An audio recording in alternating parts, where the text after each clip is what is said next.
Hello，大家好啊！今日要同大家分享嘅呢就係抹茶菠蘿包啦。試完呢，之前有網友呢就喺我完美菠蘿包嗰條片下邊留言問我可唔可以做綠茶味喎？咁啊，梗係可以啦。咁我哋今日就一齊嚟試下啦。咁首先呢，我哋就處理咗個抹茶菠蘿皮先。材料呢，分別就係有無鹽牛油啦、砂糖、低筋麵粉、抹茶粉、泡打粉、梳打粉同埋全蛋液嘅。牛油我哋預先放喺室溫度放軟，然後將佢打散。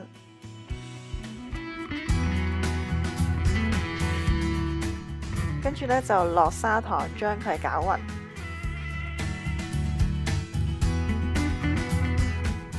如果你覺得啲牛油呢棘住晒，好難打散嘅話呢，你將佢左右咁樣揈啦，咁就會好打啲啦。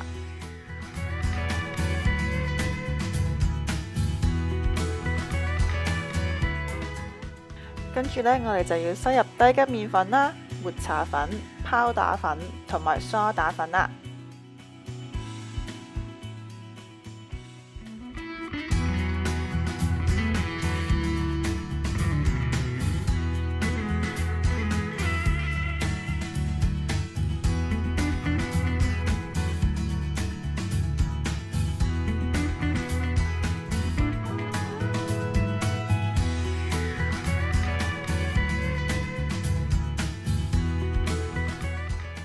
咁最後呢啲抹茶粉啊、低筋麵粉呢，起咗粒粒嘅話呢，我哋揾個刮翻佢落去就可以啦。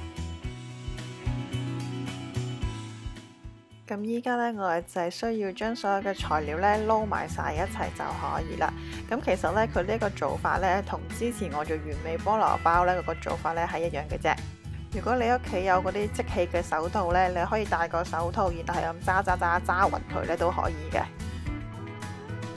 咁依家呢，我哋加埋蛋液落去，再將所有嘅材料撈勻。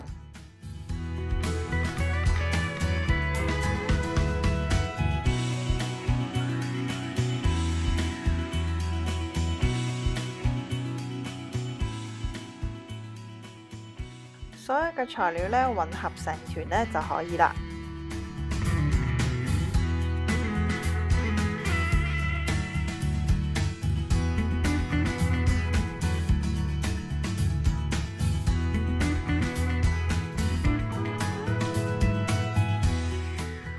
咁依家呢，我哋就可以揾張保鮮紙包好佢。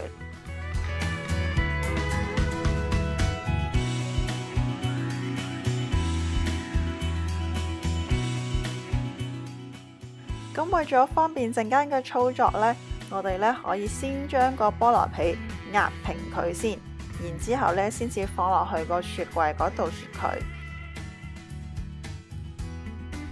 咁整完個菠蘿皮呢，而家就到個麵團啦。咁材料呢，分別就有高筋麵粉啦、抹茶粉、奶粉、湯種。如果唔識做湯種嘅朋友呢，可以睇翻我右上角嗰條片啊。咁然後仲有酵母啦、砂糖、鹽、無鹽牛油、水同埋全蛋液嘅。首先呢，我哋將高筋麵粉啦、抹茶粉同埋奶粉撈勻佢先。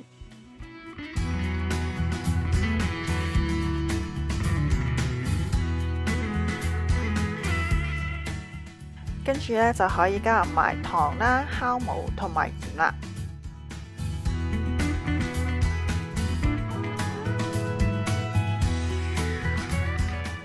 咁撈好晒乾嘅材料之後呢，我哋而家就要放濕嘅材料入去啦。我哋呢，分別加入蛋液啦、湯種同埋水。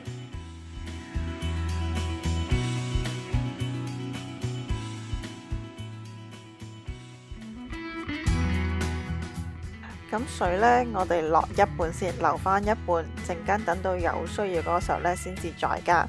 如果唔係呢，你個麵團太濕呢，你就好難搓噶啦。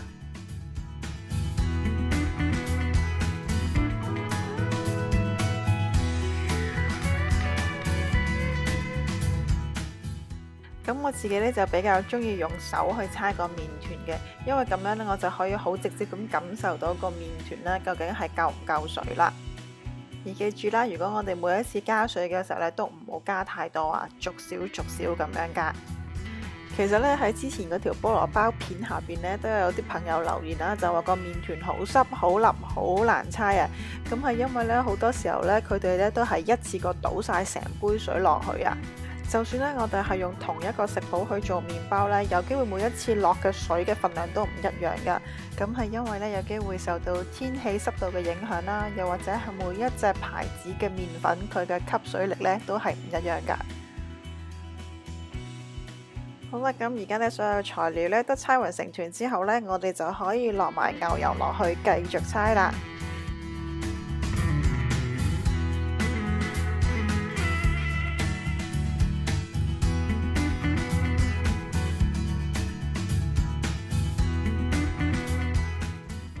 咁嗰啲牛油咧慢慢被吸收之後咧，你會發現咧個麵團咧就會越嚟越有彈性啦，同埋咧佢唔會再黏手噶啦。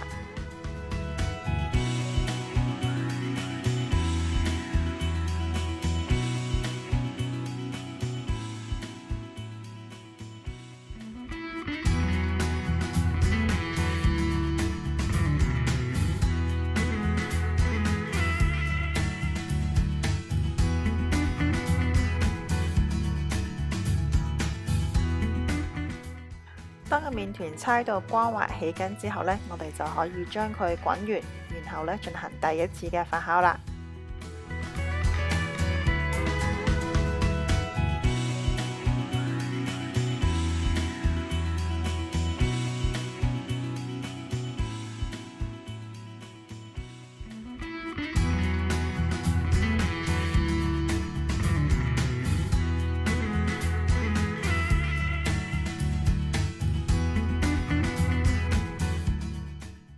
麵團咧已經發酵完畢啦，咁我哋咧將佢拎翻出嚟放喺個工作台嗰度先，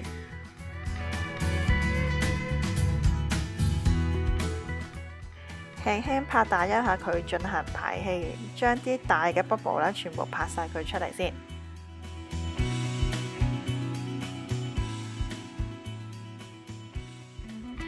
咁跟住咧就將佢分割成9份。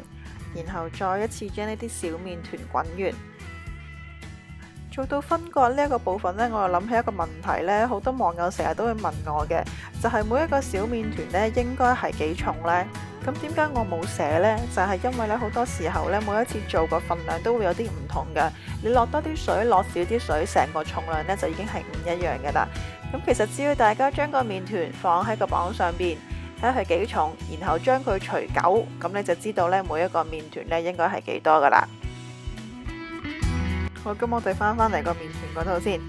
小麵團滾完好之後咧，揾張保鮮紙或者濕布冚住佢，然後靜止15分鐘作為鬆弛。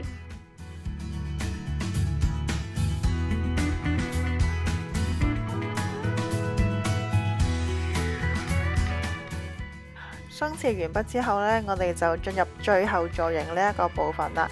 咁其實個菠蘿包都係圓形嘅啫，所以冇乜特別嘢做嘅。我哋只要呢再一次將個麵團排氣，然後滾完就可以啦。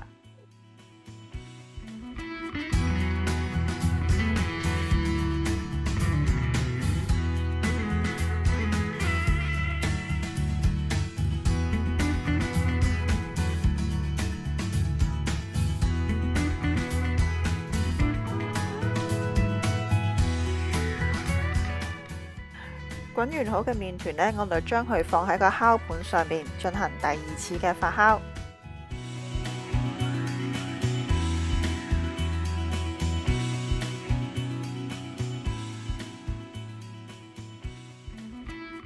咁依家呢，我哋就用食譜以外嘅蛋液呢掃上去個麵團嗰度。咁陣間我哋冚個菠蘿皮上去嘅時候呢，佢就會黐住個麵團啦。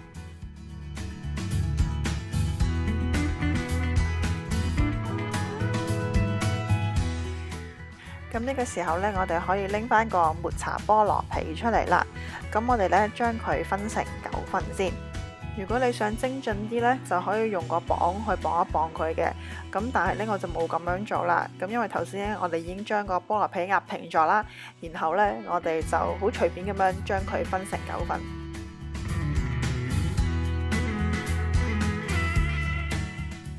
咁我哋可以將個菠蘿皮搓成一個圓形先，然後呢，再夾喺兩張保鮮紙嘅中間壓平佢。咁好多餅鋪嘅師傅啦，因為佢哋嘅經驗好啲啦，通常呢，佢哋都係會用把刀呢一片，咁成塊菠蘿皮呢就會壓平咗噶啦。咁但係我呢啲技術冇咁好嘅呢，就唯有揾支棍自己喺度碌啦。咁個菠蘿皮呢，盡量壓得薄一啲啊，咁陣間出嚟嗰個效果呢都會好啲噶。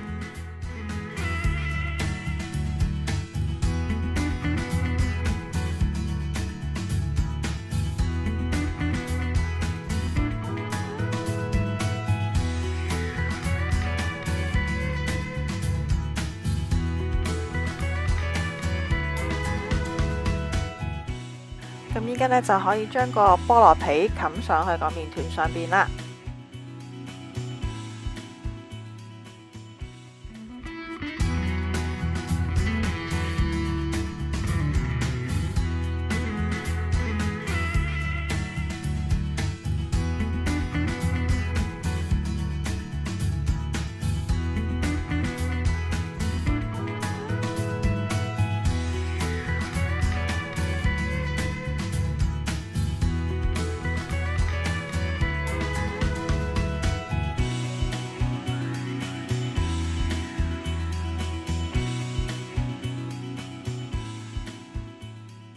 咁最後呢，我哋喺菠蘿皮上邊掃上一層蛋液，咁記住係食譜以外嘅份量嚟㗎吓。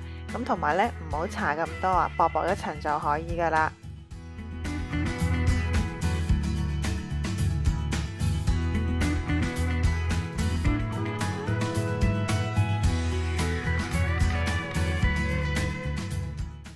跟住呢，就可以將佢放入已經預熱咗170度嘅焗爐入邊焗13分鐘。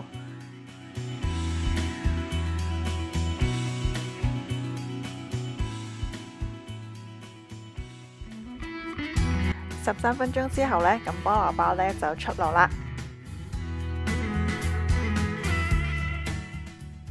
個菠蘿皮爆得靚唔靚呢？其實都有幾個條件嘅。第一就係你做第2次發酵嘅時候呢，時間唔可以過長啦。咁如果唔係呢，個麵團呢就唔夠力爆開嗰個皮噶啦。第二就係你個菠蘿皮壓得夠唔夠薄啦。好似我呢個咁樣呢，有少少厚呢，佢就已經爆唔開啦，裂得冇咁靚噶啦。咁睇晒成條片之後呢，希望大家呢都可以做出呢一個抹茶菠蘿包啦。咁食譜呢已經寫咗喺描述欄嗰度噶啦，希望大家中意我今次嘅分享啦。咁大家呢記住要 hit like、share 同埋 subscribe 我個 channel 啦。我哋下次再見啦，拜拜。